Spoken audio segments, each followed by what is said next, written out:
This is how Nigeria looks at night. Every night, the same story repeats itself. The light goes off.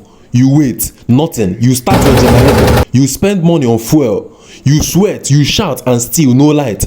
For more than 60 years, Nigeria have been promised steady electricity, but the light never stays. And the truth is, it is not by mistake. In the 1970s and 1980s, Nigeria had one dream: to give power to every home. Billions were spent. Power plants were built. Kainji Dam, Jeba, Shiroro, Ewen. But what happened? Some of those plants were never completed. Many broke down because no one maintained them. Spare parts were stolen. Money meant for repairs disappeared into private pockets. The lights started blinking on and off, and we got used to it. That was the very first mistake of Nigerians, accepting darkness as normal. Years later, the government said, "We can't handle power anymore, let's sell it." They called it privatization, a move under Goodluck Jonathan in 2013. They said private companies could fix the problem. But who bought those companies? Many were the same politicians and powerful businessmen who caused the problem in the first place. People with no experience in power, only experience in profit.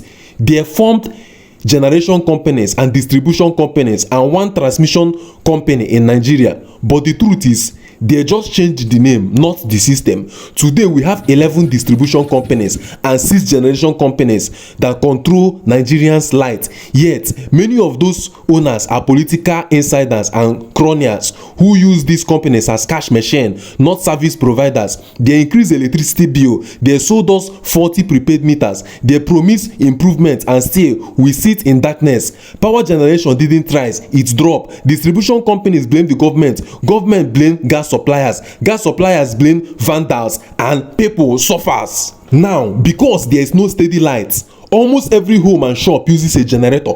But here is what they don't tell you: that generator business is a gold mine. Nigeria spent over $20 billion every year on generators and fuel, more than what the country spent on education and health combined. So ask yourself, who imports these generators? Who sells them? Who owns the fuel stations that powers them? The same powerful people, politicians, businessmen, and foreign partners who profit from darkness. If you always buy fuel and they always sell fuel, why would they ever want you to stop? Darkness has become a business, and customers are the Nigerian people. Now, let's talk about the money and the names of the people involved. From 1999 to 2007, under President Olusegun Obasanjo, over $16 billion was reportedly spent on electricity projects. Yet, Nigerian power generation barely moved. Even the EFCC later received petition to probe this spending. Then came Umaru Musa Yar'Adua and Goodluck Jonathan. Together, over 11 trillion naira vanished into the power sector, according to CIRAP. And when Jonathan handed over in 2015, Nigeria was still generating only around 4,000 megawatts for over 200 million people. Under Muhammad Buhari, another 1.64 trillion naira was spent.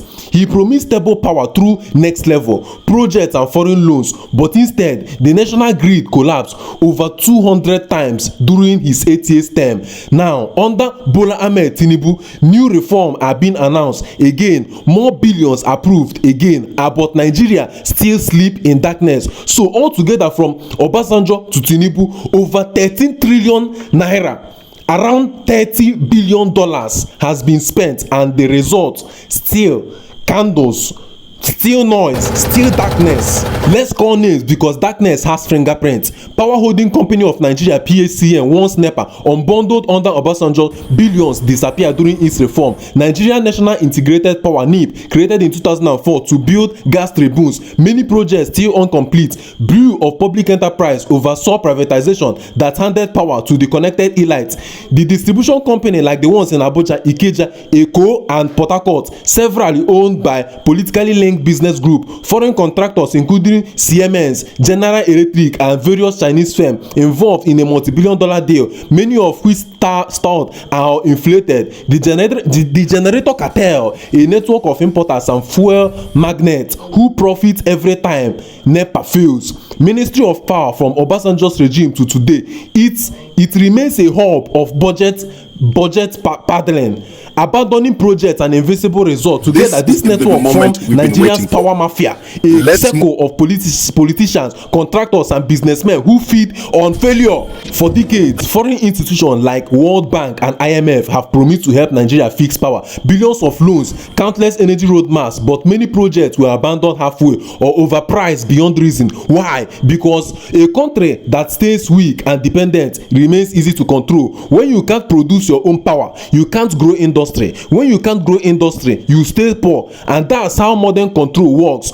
Not with guns, but with wires that never carry current. Every day, lack of light kills dreams. Students can't read at night. Business owners can't work. Hospitals lose patients when machines stop. Farmers can't store food. Families spend half their income on petrol instead of progress. And we call it NEPA has taken light, but really it's our future that has been taken away from us. Nigeria has enough power to power all of West Africa, sunlight for solar, rivers for hydro, gas for turbines, but what we don't have is a good leadership.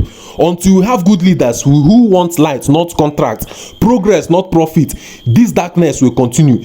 Change will come when Nigeria stop accepting darkness as destiny, when we stop clapping for politicians who promise what they have already failed to deliver and start demanding real answers, not excuses. Electricity is not just about light bulbs, it's about power, real power.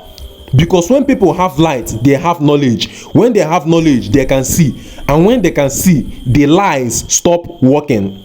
Nigeria doesn't lack power. Nigerians' power is simply being misused. And until we fix that, we will keep buying fuel in the dark while the rich keep shining in the light.